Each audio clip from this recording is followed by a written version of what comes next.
Hi, in this segment of the Faculty AI Learning Series, we're going to talk about what is AI in some relatively general terms. So, what is intelligence? Well, in the Doctrine and Covenants, section 93, it teaches that the glory of God is intelligence, or in other words, light, or I like to think of that as maybe enlightenment, and truth. What is truth? Well, also in section 93, truth is the knowledge of things as they are, as they were, and as they are to come. So we certainly have a scriptural and doctrinal basis for intelligence. So what about artificial intelligence versus natural intelligence? Well, natural intelligence, in our minds, we gain that through study, through experience, through inspiration and revelation. Artificial intelligence, on the other hand, is gained by training. We train mathematical models on a corpus, which is a body of knowledge that contains information that the AI models learn from.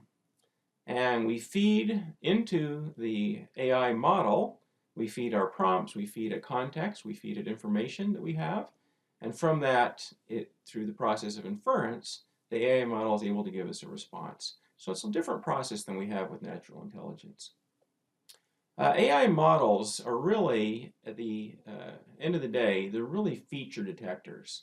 They have the amazing ability to identify patterns or features inside of data and to be able to repeat those patterns as prompted, as appropriate.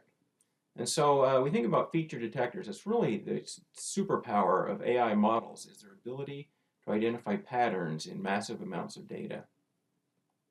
I also can sometimes think about AI as a stochastic parrot.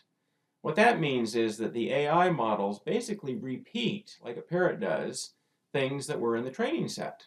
And these training sets sometimes can be billions and billions of words, and even billions of documents that go into these training sets, such as one that's called the Common Corpus. So they're very massive data sets, and the AI models are able to assimilate images and patterns within that information and regurgitate them as prompted. And so that's kind of the stochastic parrot idea. They repeat what they're told based on their training data and also based on the inference context, which is the time we use the model. It's the context and the information that we give it. There are various forms of generative AI models, or GenAI as we call it. One big category is large language models that act on language. They act on words primarily that are converted into what's called tokens and embeddings and other things. And another way to think of these, they call these sequence-to-sequence models. Actually, all of these generative AI models wind up being sequence-to-sequence models. But the idea is we have a sequence of text. It could be English that we want to translate into German. It could be a programming language like Python. We want to translate that into JavaScript. We could even take English and translate it into JavaScript. We can give a command to the computer saying we want a certain type of web application or something like that, and it would turn that command into JavaScript in the process that we call volume programming. So language models are very powerful at understanding language, understanding context in language, understanding semantic intonations that are in language, and so forth. There's another set of models that are broader that are called multimodal models. And multimodal means that they accept as inputs and produce as outputs things in addition to just text. It could be images, it could be audio, video, and so forth. So again, I could prompt one of these models with some text, and it can produce an image based on that text. Or I could give it some audio, and it could transcribe that into text. Or it could take the audio and turn it into an image. So that's multimodal models. There are various myths having to do with AI that I hear circulating around out there, and some of these are being dispelled as time goes on, and some are not.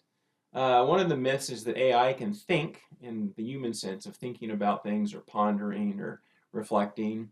The reality is that AI can reason. Indeed, what they do is they look at patterns in the data, and they look at this repetitively in multiple iterations. These reasoning models are super powerful in kind of recognizing and understanding patterns in the data and to be able to make connections and produce results that are sensical. Another myth is that AI has judgment, again, in the human sense, like it can actually judge between good and evil and things like that. It's not really true. AIs really only can apply decision patterns that they've seen in their training corpus. They don't have judgment, they don't have the light of Christ in them, they don't have the ability to be able to recognize right from wrong other than as represented in their training data and in their context that they're given. Another myth is that AI can have human-like motives. It can be, we talk a lot about psychophancy today. They want to please the user that's using them. The person that's actually taking advantage of using the model there. And well, they don't really have those types of motives. The reality is that they have an objective function. And in the training, the objective function is to minimize the amount of error that they have in predicting words, or technically tokens. And this objective function is called the loss function. They want to minimize this thing. And so they just work hard through calculus and other mathematical means that they can minimize that objective function. But we can actually have models then be trained to synthesize as though they have motives and as though they have emotions, even though it's not real. Another myth that I've heard, I'm kind of surprised that it would still ever be circulated, is that AI cannot be creative. Wow, isn't that far from the truth? AI can synthesize training data and context in very creative ways. It can make connections across different disciplines and so forth, things that are very creative. One of the great powers of AI is helping in creative processes.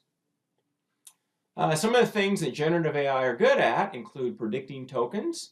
So they're very good at predicting, in the model, predicting a token, meaning part of a word or a word, and predicting, sequencing those, and predicting paragraphs, and predicting entire documents. Does a very good job at that, based again on its training data.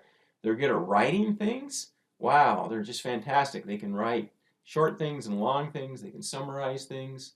They can translate languages, and not just spoken languages, but things like computer languages. They can translate between English and Python or other programming languages very, very well.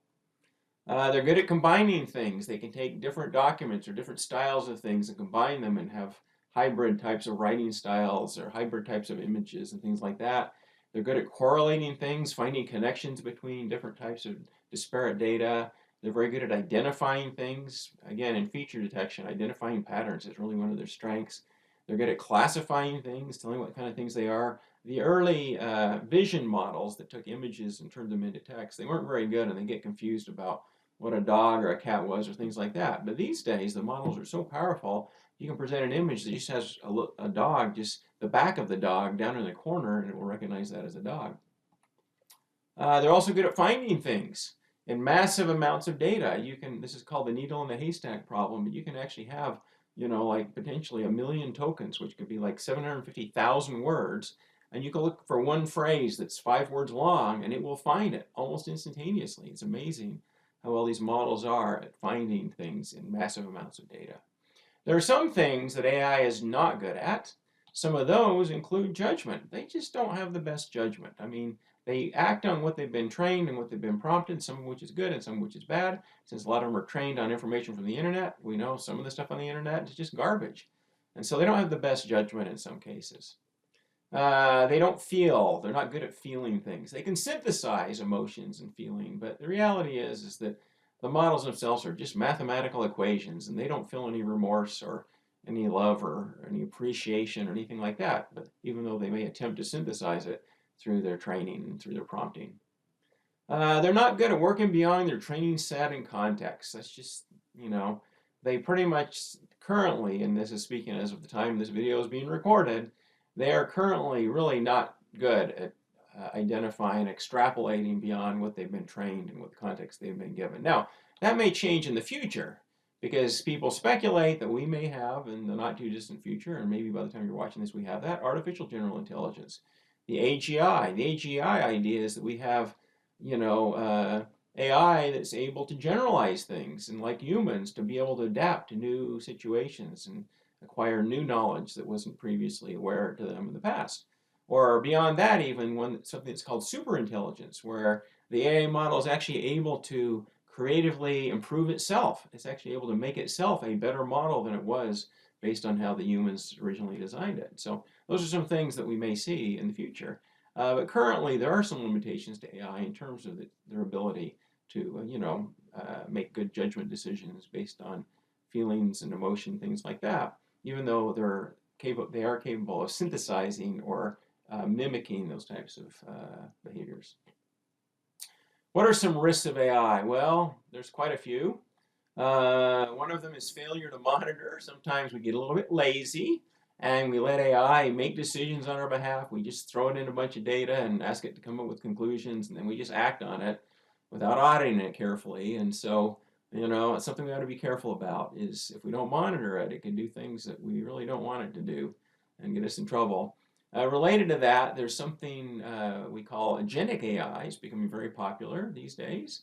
And it's kind of the idea that you let AI take actions on your behalf. Things like maybe book airline reservations on your behalf, or complete proposal documents on your behalf, or create legal documents on your behalf, or things like that. And in some cases, this agentic AI that do things on your behalf, if we don't monitor those things, boy, they can do some crazy things sometimes we don't want them to do. And just, because of how they're trained and how they're developed. So it's important to have some controls in place. Also, easy deception. So this picture and this image here is the Mona Lisa. And somebody actually took the Mona Lisa, fed it into an AI model, and created other versions of the Mona Lisa talking and moving around and things like that. There's a lot of these out there, these kind of deceptive, taking one image and turning it into other images, or taking one voice, turning it into the same voice saying other things. These are called deep fakes, and they're very wrought with deception sometimes. And people could easily mimic the image and the patterns of any other individual with very little data requirements in order to do that. So something we have to be careful about is deception. Misrepresentation, students having AI complete work on their behalf and turn it in as though it's their own work. That's frankly, it's plagiarism in my view. And it's just very easy to create deceptive works that are undetectable as being AI generated. Another risk is user atrophy. This is not new. Back in the Industrial Revolution, when things like the automobile and all kinds of machines, the steam engine and such were created, we all of a sudden didn't have to walk across the plains. We could just hop on a train. And that was a lot better, a lot more convenient, a lot faster, but we didn't get as much exercise. And these days, with automobiles and escalators and elevators and all these things, it's very easy to miss out on the chance to help develop our bodies, and with AI to develop our minds if we become lazy. Job loss is a very serious risk of AI. There's a potential that AI could replace, millions of jobs in the not too distant future and do them more efficiently and effectively. And even though, it's great to have companies hire employees, if they can get AI to do the same work for 1/10 of the cost, what are they going to do?